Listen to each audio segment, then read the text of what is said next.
Hey, welcome back to another episode of the King and Ragone Show on Believe Network and the Draft Network. We're here with my friend and former teammate and current Arizona State defensive tackle, Nesta Jade Silvera.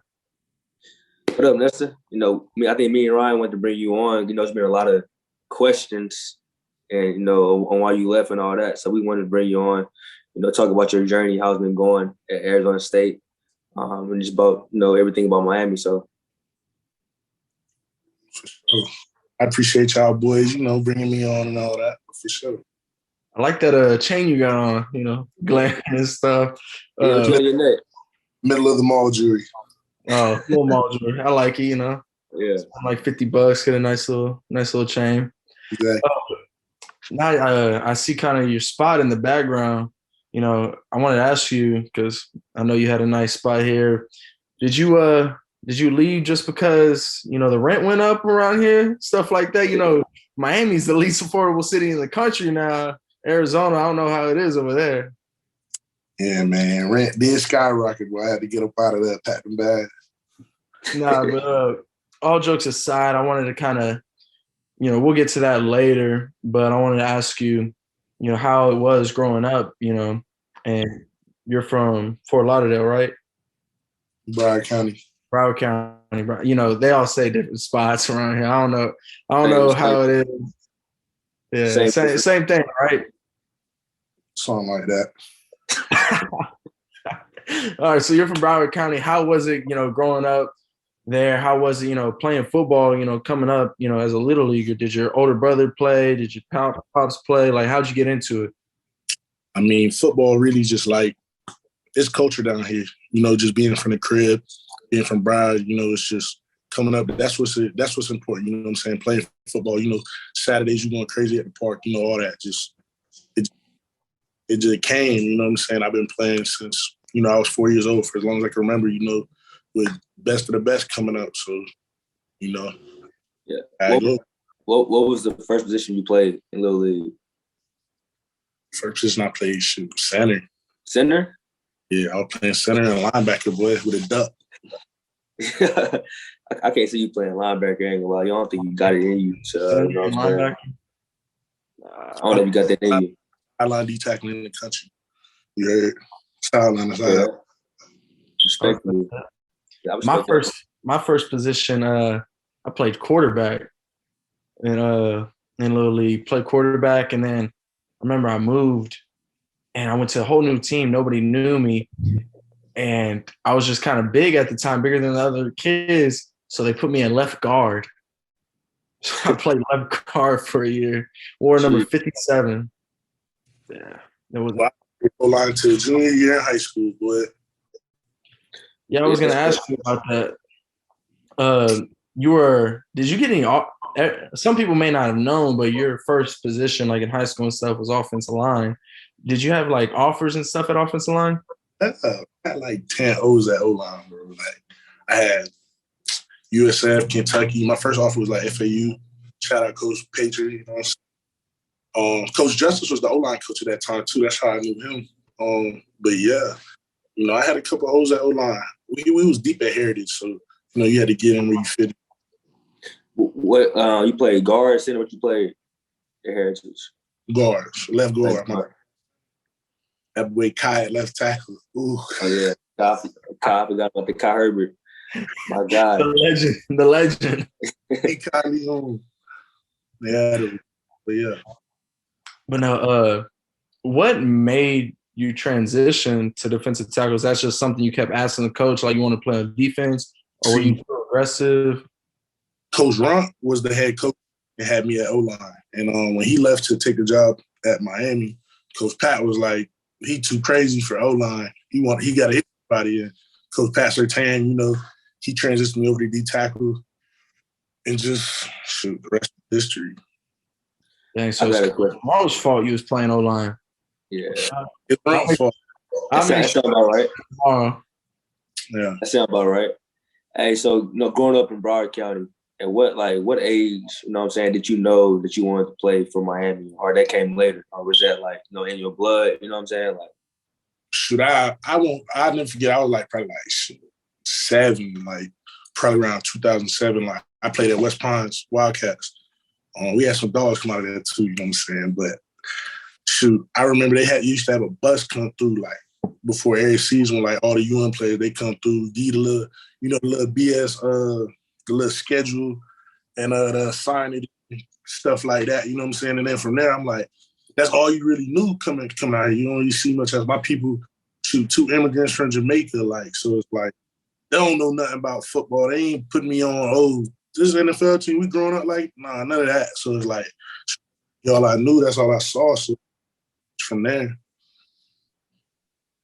So when you started getting recruited, because obviously you 5-star, right? I'm not. 4-star? You a 4-star, right? You getting recruited by all these big time universities. Like, was it easy to stay home, or you was, talking to Bama and Georgia and USC, whatever?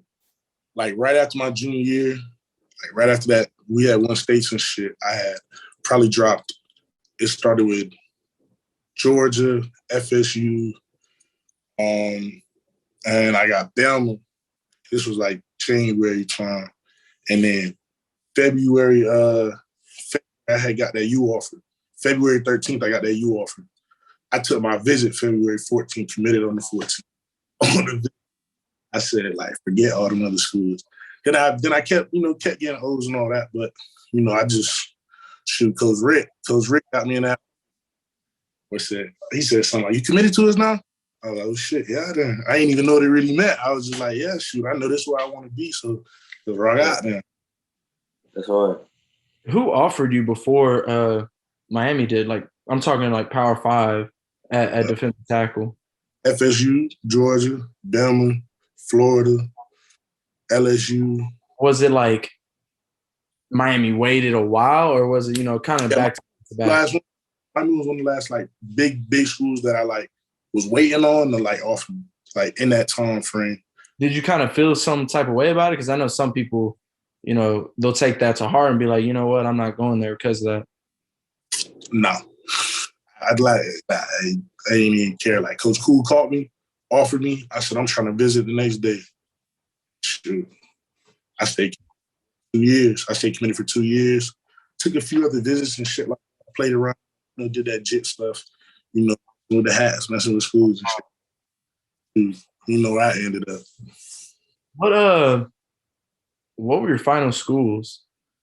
I took OVs to Florida, Tennessee, and Miami. But that was my final 3. Yeah. So it really was Florida and Miami. Really messed with Florida, like truly, like shoot. I probably would have messed around and went to Florida if my old girl was like, "You're not leaving." She told me straight, "I'm not signing them papers. Like, you going to Miami. You've been committed for 2 years. You gonna honor what you said you was gonna do." And shoot, I went on that stage, bill. I committed. Said, "Very great with the little checking and shit." Yeah. I actually remember. I remember the signing day and everything. I was at Buffalo Wild Wings, and I remember looking up at the screen, and this dude had a Chucky doll in his hand. I'm like, what the heck is that? I ain't never seen that before. And I remember the dudes talking about make the crib great, talking about Miami and stuff. I'm like, man, Miami, that's a place to be. Crazy thing is about that crib great shit, bro. I thought about the whole speech on the spot because, like, I'm really that morning, like, trying to tell my old girl, like, I'm not trying to go there anymore. Like, so I really came up with that shit. Like, yeah, I'll never forget, like, all my dogs was coming, like, Pat Sertan, Tyson Campbell, and Drew. So Drew Chatfield, I'm saying, man, and ESPN was coming, and, like, they told, like, Coach Pat, like, if he's not finna flip to Florida, like, he can't be on the, be on the hat shit. Like, he got to go after, like, and I remember, like, damn, I'm not going to switch. And then, like, they had gave me the shit on sudden shit, like camera shit, like on some sudden shit, because everybody already committed on ESPN. Boom. They came over, passed me the mic, put the camera on. Motherfuckers were walking behind me and shit already, congratulating everybody else and shit. And then, like, I just said to make the career great shit. Like, I was just like, because that's just what was on my mind. Like, because bro just went to Tuscaloosa. Bro just went to Gainesville. I'm like, damn. So I'm like, so we could go there or we can make the career great. And bro, I swear to God, before I got to the crib and could have trademarked it, that shit was trademark. Like, ain't no chance. Yeah, I was about to. That night, my old boy went to the crib, tried to like, oh, let me see what boom, boom, like GoDaddy or whatever that shit be when you get like trademark shit. Shit gone. Don Life has shirts like the next week, green ass niggas. Yo. Yeah. I was about to ask you about. Y'all know what time it is. Yeah, it is. I ain't gonna lie. Everybody use make the career grade now. Like it's just, you know what I'm saying? Like it's theirs. And I know you original. Bro, like just give me my flowers, man. You know? Yeah. I know that because you. I acknowledge that. I remember I saw someone on Twitter saying something about making the crib grade. I actually saw some shirts that dropped, not the Dime Life shirts. I saw some shirts that dropped saying "Make the crib grade," and I was shout out Dime Life, man. Stop playing. Shout out Dime Life. They show love. They show love. Yeah. All that. No, but yeah, I saw there was this season someone dropped some shirts saying "Make the crib grade." I think you quoted it or something. But yeah. I definitely feel like I don't even feel like they should pay you for that. But you know, that's another topic. I don't need that shit. They got that.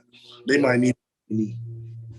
But no, there was a question. You know, I posted on Twitter today asking if people had any questions for you. What was this is one of them from Sweet Jones Jr.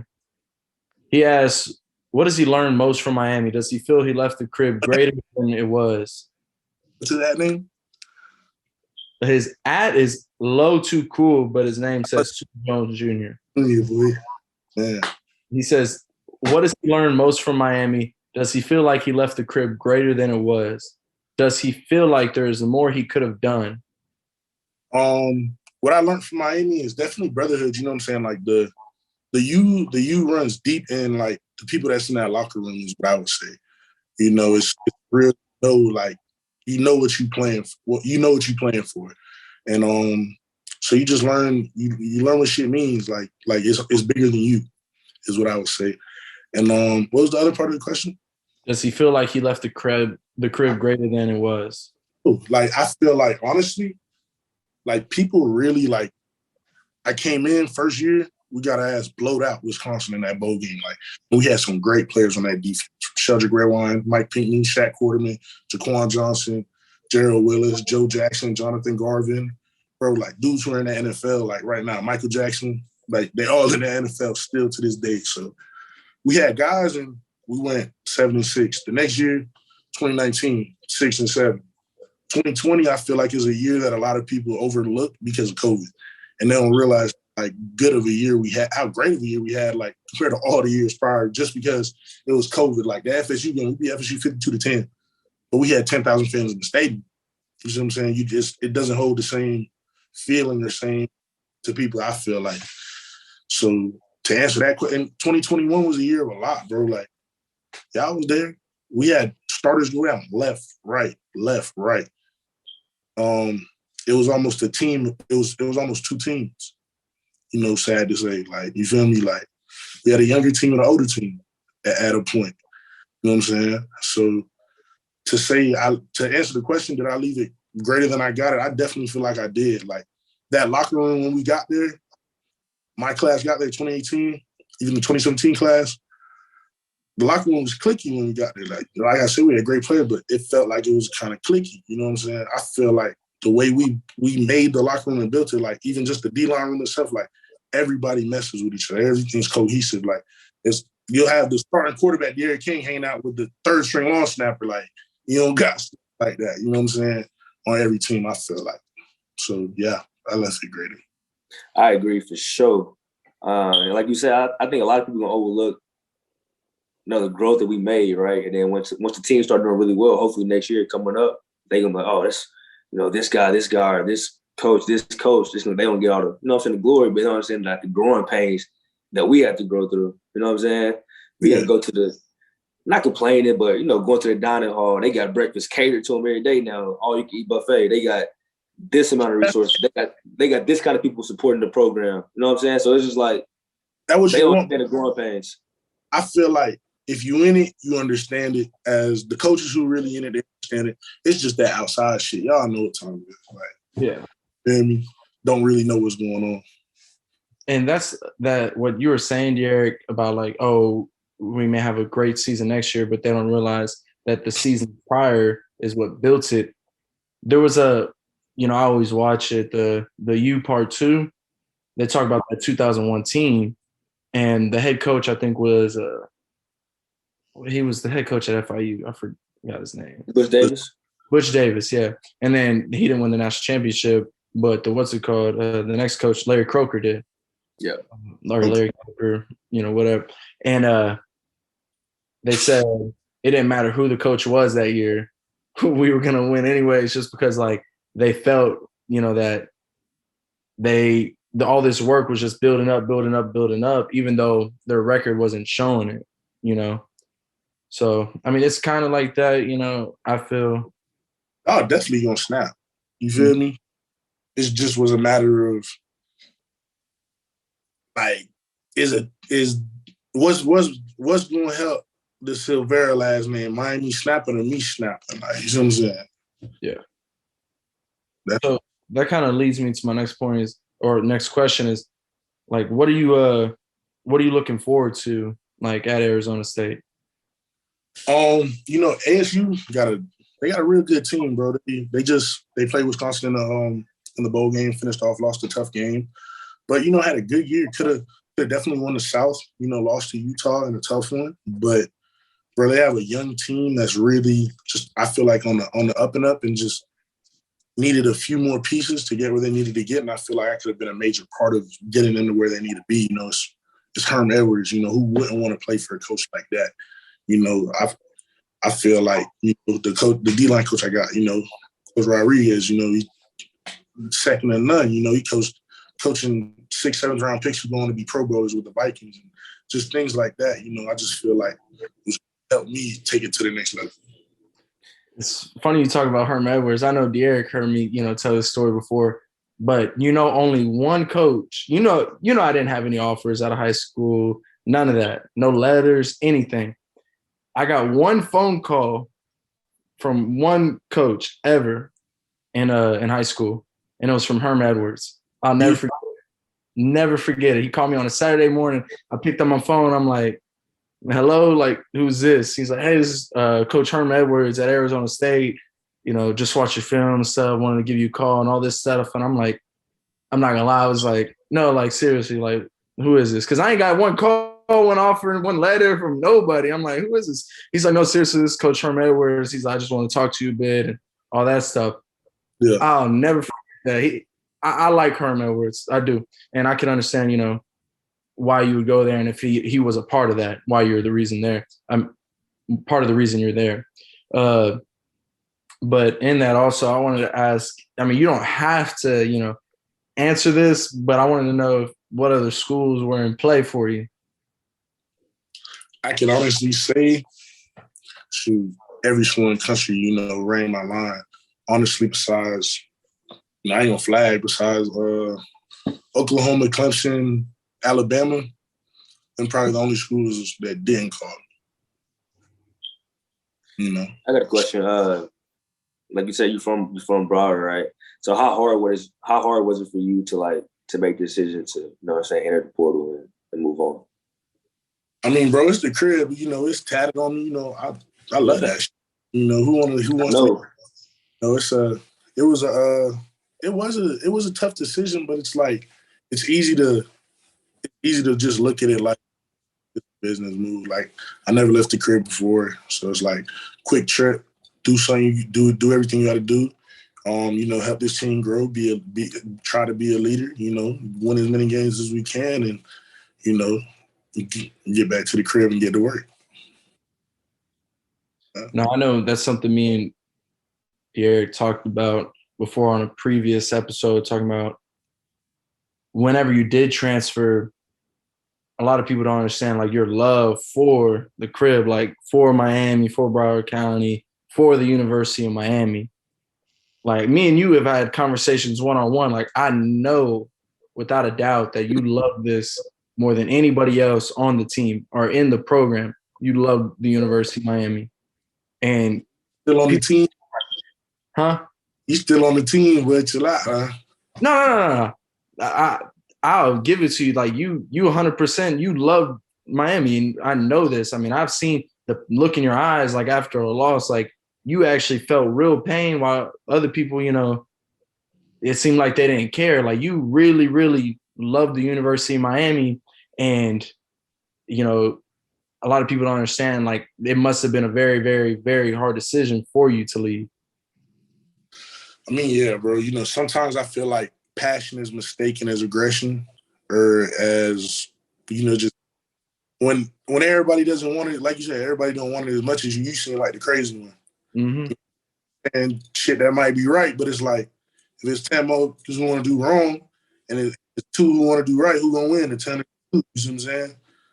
And now you look crazy. You the oddball, so just come with it. I know for a fact, me being on the team for 2 years, knowing you for 2 years, is like Ryan said, bro, there's nobody on that team that I think, wanted to win and wanted Miami to be great as much as you. And, people say they want to say about it, but shit, on Saturdays, you showed up, which is we losing by 20 or we up by 20, you showing up, you making plays. I'll never forget North Carolina game, 2020, they running the ball down our throat. They got 600 rushing yards. You out there playing like we, like we in the fourth quarter battle. You don't want still showing up on defense. Like, not saying about no other guys, but you out there, going hard, doing whatever you can because that shit's embarrassing. Like you said, like you really, you really care about the youth. You really care about winning and losing. And I know people not going to admit it, but shit, there's a lot of people that play college football that really just there just to say they play college football. Like they really don't even. You feel what I'm saying? So like I applaud you for that, and I learned that from you. As far as like watching you play, watching you practice, and all that. So for sure. That's when I think about games and stuff, I think about that game because I'll never forget the moments on the sideline. Obviously, I'll never say what was said, but it's late in the fourth quarter. People now it's like, all right, we know we're gonna lose. There's no time, to come back and stuff like that. And everybody's like, all right, they're pulling all the starters, and you're like, nah, like I'm still gonna play. Like screw that. Like I'm still going out there. Like I'm not about to get embarrassed even more and things like that. They want, you know what I'm saying? Motherfuckers see what they want to see. Mm-hmm. They gonna give credit to who they give credit to, but I'm at peace just because I know like, and I appreciate y'all boys for what y'all said, but like I know like it ain't a loss we took. I ain't bawling my eyes out. Like not no fake shit, not for no attention, about my motherfucking self. You see what I'm saying? Or I'm motherfuckers on the plane laughing after an L. I want to fade niggas, and I'm the one getting yelled at by coaches. Cause dude, after we get my ass whooped in Clemson. Hey, I've been on that bus with you after the loss, bro. I know how it go. I know exactly how it went. You was right in every situation. We was on that bus. So that's crazy. It's just that. I'll never forget that. You checking people and stuff like that, and making it seem like you were the bad guy. And I personally, witnessed that a few times because, we're on the defensive bus, in that 2019 season on the defensive bus. And, sometimes it's like that in 2020. And you got looked at as a bad guy sometimes when really you were right. And I remember one time we weren't even cool then. We weren't even real cool then. Like me. Right now. Yeah, we good now, but Nesta knows like me and him would go back and forth. But there was one time he was right, and people were trying to say you were wrong, and you weren't even around. You weren't even in the room, nothing. And I was like, nah, I told him straight up, I was like, y'all were wrong, like dead wrong. Like Nesta was checking y'all on real things, and y'all just didn't want to hear it. But I mean, like you said, I mean, sometimes that's how it goes. I ain't tripping off none of that shit. I love that you. It ain't about that. So with that, I mean, I gotta say, what was your favorite moment at the University of Miami?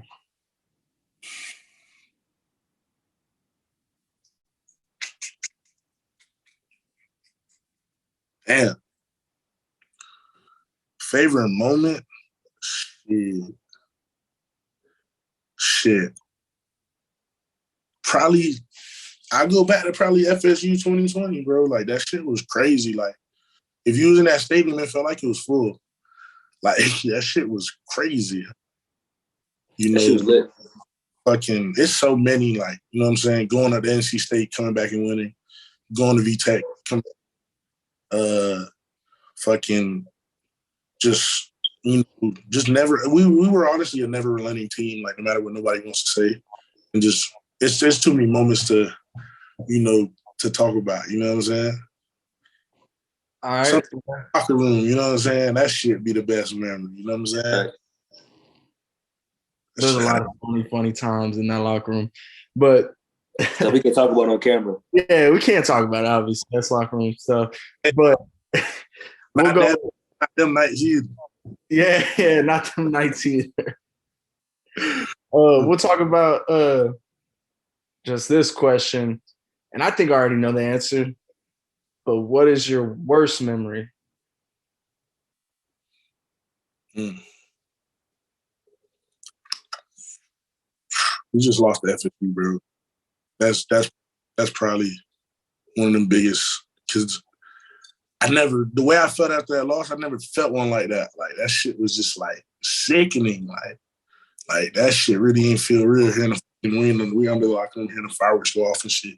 I'm going in that game 3-0 versus FSU, finna go out 4-0, like fuck them. And motherfuckers lost. Bullshit. So on 4th and 14, eh? Shit is crazy. So that's probably that or fucking or FIU. One of those. It's probably that. Those are my two biggest ones as well. The FIU loss and the Florida State one. Because nothing, you know, hurts worse than losing to Florida State. That's just it does something to you. But also when we lost to FIU, I remember waking up the next day. Bro, like that's why when fans be saying shit, like nobody takes it worse than like us already. Like we lost at the OOB to FIU to the old goddamn coach. We supposed to go out there and blow their ass out. Like, cool, bro. Like we take that shit. That shit was embarrassing. I remember I woke up the next morning going into the Sunday lifting. I'm like, oh snap! Like it hit me. I'm like, we really lost that game. Like I couldn't believe it. Then we got shut out by La Tech. That's like that. And then DA showed up on the bus. That shit crazy. I hit that DM that December, I think, or January. Yeah. So, yep. And I went back and watched all the game too far as I had to come. I was like, look, they lost to FIU, lost to Duke, lost to La Tech, and what's the other team I lost to? Lost to Duke that year. Lost to Duke. So I was like, ain't no way I'm losing to any of those teams. You know what I'm saying? So it was like. And we lost to VTech. VTech, yeah. That one ate me up. There was a video that surfaced Twitter and it pissed me off so bad. Is VTech? I don't know if they had some box or something, but they went on the U and they were like taking some grass out or something, or like, you know, kicking it up and like putting it in some box. I don't know, but niggas was dancing after losses that year. Sideline dancing. I wasn't there that year, I ain't gonna lie. That shit is crazy. Niggas dancing on the sideline doing the fucking Soldier Boy. We getting our ass beat. Niggas giving out the spirit leader award and shit like that. Niggas trying to win that shit. Like type of shit is that. Sunday we come in, we just lost. It's been or whatever. What they call that shit? Ryan, you know. I know. Hey, we already know we got Nesta on the shirt. It was a shirt. It was a shirt. I forgot what it was called. A Juice Squad or something like that. Yeah. Special teams coach used to give it out. It was a juice something. It was a t-shirt. That was some shit. It was a cool t-shirt. I never got one, but it was a cool t-shirt. You know what I'm saying? That's crazy. Nah, yeah. You live, you learn, though, bro. You live, you learn, for sure. Good times, bad times. Oh, shit. Did they get the chain for real? I got a question for you now. Did they get rid of the chain? Well, I guess that's a question for me. Man, I don't really know. I mean, I guess so. We haven't talked about it, but obviously there was those rumors. It's probably a question I need to ask. I think they're still hanging up, in the little. I rocked everything, bitches. I don't even care. I rocked everything. Hey, I'll never forget this UAB game. I still think it was supposed to be a fumble. I jumped on it so quick on the ball. I was like, I'm about to get the turnover chain, first one of the year. Man, that shit went out there. Yeah, I never got to wear it, but I will say the rings this year. That's why I fuck with Ram. Shout out Rambo, bro. Rambo, you real. Dog Duke scored a touchdown. Let me get the rings with him. Boy, solid. Garrett never did that for me, bro. I never took the paper with the rings. I never did the rings, bro. I always gave it to somebody else. Like, I never did the rings. Nah, but hey, what you want to say, Ron? No, go ahead. I was about to say, we do on the show, like any guests we have come on, we want to like give an opportunity to give like some, something they learn. Like, it don't got to be motivational, just like a little quote or something they go by. So,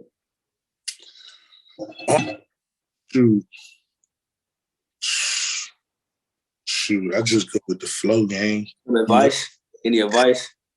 The advice I would give probably just to the shorties like coming up, just like, focus on you. Like, you definitely gotta like separate yourself. You cannot stay like, them boys doing bad, them boys not going to study hard, them boys not doing what they're supposed to do, late to lips, doing things like that, bro. Like, at some point you gotta grow out of that and like focus on you. Like, I ain't never had them problems. Let's not get it twisted. Like, that's not. But, you know what I'm saying? Just dudes gotta get right, like, and just focus on their bag, because like this shit go quick. Like, I would have never thought I'd do 5 years in college. It's my 5th year in school, gang. I would have never thought, like, and this shit go quick. I'm 22 years old now. Like, I'm not an 18-year-old boy no more, And I wish I knew some of the things I knew and just moved the way I move now. When I was that age, I probably, would have been gone. So just be older than you are, I guess. Be more mature in situations and, yourself. Well, that's one thing I could attest for is your maturity level from when I first got there till now is just like, it's night and day. Even when De'Aaron got here and, until now, it's like night and day. It's a whole different person. Hours though, King, like you definitely was like one of them ones who like said, nah, like I'm a rock with bro, like tell them how to do things, move like this, move like that. And like, so I salute you for that for sure. Like, that's why we gang for sure. Appreciate it. Quincy too. I know Quincy was on you too when he was there. Quincy was on my ass. Yeah, JP sure. too. And Greg punk ass. But I'm saying, I appreciate them boys for that. For sure. But thank you so much for coming on. We're glad we could finally get you on the show. And obviously we're gonna wish you good luck and at Arizona State this year. But not too much luck because we want to be ahead of y'all at the end of the season. So I ain't gonna lie, Nesta, I want you to go crazy.